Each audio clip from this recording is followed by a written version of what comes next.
இங்கே பாருங்களேன், எனக்கு வந்து விளக்கு ஃபுல்லாக தேய்ச்சேன். விளக்கெல்லாம் குறைச்சிட்டேன் நான். இந்த வேலைக்காரங்க பார்த்தீங்கன்னா விளக்கு நிறைய இருக்குது சொல்லிகிட்டே இருப்பாங்களா. ஸோ குறைச்சிட்டேன். இது வந்து நான் தான் தேய்ச்சேன். பார்த்தீங்கன்னா எதுவும் இது பண்ணல. இது வந்து பார்த்தீங்கன்னா நேற்று புளி ஊற போட்டிருந்தேன் ரசத்துக்கு. ஸோ அதை நேற்றுக்கு வைக்காதனால அந்த புளியை வச்சு இதை தேய்ச்சிட்டேன். பாருங்கள் எவ்வளோ பளப்பலன்னு இருக்குது பாருங்கள். தேய்ச்சிட்டு சபீனா வச்சு தேய்ச்சி எடுத்துட்டேன்.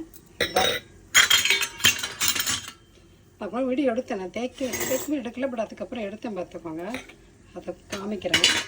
இது பாருங்கள், இந்த 4 இதுவும் பார்த்தீங்கன்னா சபீனாவும் புளியும் வச்சு எடுத்துட்டேன் நான்.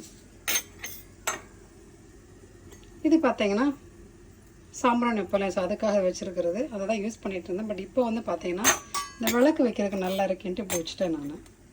கொஞ்சம் நல்லா ஹைட்டாகவும் தெரியுது இல்லையா. ஸோ அதுக்காக யூஸ் பண்ணிகிட்ருக்கேன்.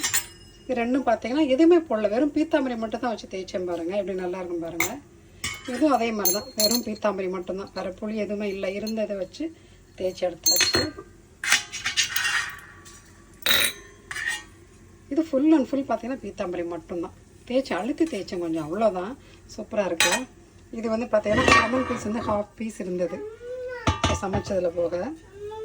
அதை வந்து பார்த்தீங்க பாருங்கள், இப்படி நல்லா இருக்கும் பாருங்கள். என்னம்மா இந்த மாதிரி அம்மம்மா வரேன். இது வந்து பார்த்தீங்கன்னா இதுதான் ஃபுல்லாக வந்து பார்த்தீங்கன்னா லெமனும் தேய்ச்சி முடிச்சு அப்புறம் பார்த்தீங்கன்னா சபீனா வச்சு தான் தேய்ச்சி எடுத்தேன். நம்மளோட யூஸ் பண்ணல. இவ்வளோ பளபளன்னு இருக்குது பார்த்தீங்களா. ஸோ நீங்கள் ரொம்ப சிம்பிளாக வந்து தேய்ச்சிக்கலாம். அது இது வேணும் எதுவும் கிடையாது. ஸோ சில பேர் பார்த்தா இந்த எலுமிச்சை மட்டும் ஊற வச்சு அதை வச்சு அதெல்லாம் பண்ணிகிட்டு இருந்த மாதிரி இருந்தது. நான் நிறைய ஷார்ட்ஸ் பார்த்துறேன், பட் அதெல்லாம் தேவையில்லை. நீங்கள் இந்த மாதிரி சிம்பிளாக விளக்குனாலே போதுமானது. நான் சொன்ன மாதிரி புளி எல்லாம் வெறும் பீத்தாமரை மட்டும் தேய்ச்சி பாருங்கள். எனக்கே இது ஆச்சரியம். இது வெறும் பீத்தாமரை மட்டும்தான் வச்சு தேய்ச்சா பாருங்கள். சூப்பராக இருக்கா. நீங்களும் ட்ரை பண்ணி பாருங்கள். ஓகே, தேங்க்யூ, பாய்.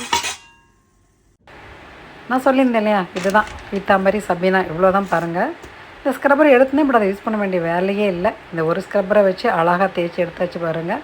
பீத்தாம்பரி சபீனா கொஞ்சம் அவ்வளோதான் வந்து சூப்பராக இருக்கா. ஸோ அந்த மாதிரி நீங்களும் இந்த மாதிரி ட்ரை பண்ணிக்கோங்க. தேவையில்லாமல் சுடுதண்ணில் போட்டு அதை கொதிக்க வைக்க அப்படிலாம் தேவையில்லை. இந்த மாதிரி பண்ணாலே போதும், சூப்பராக இருக்கும்.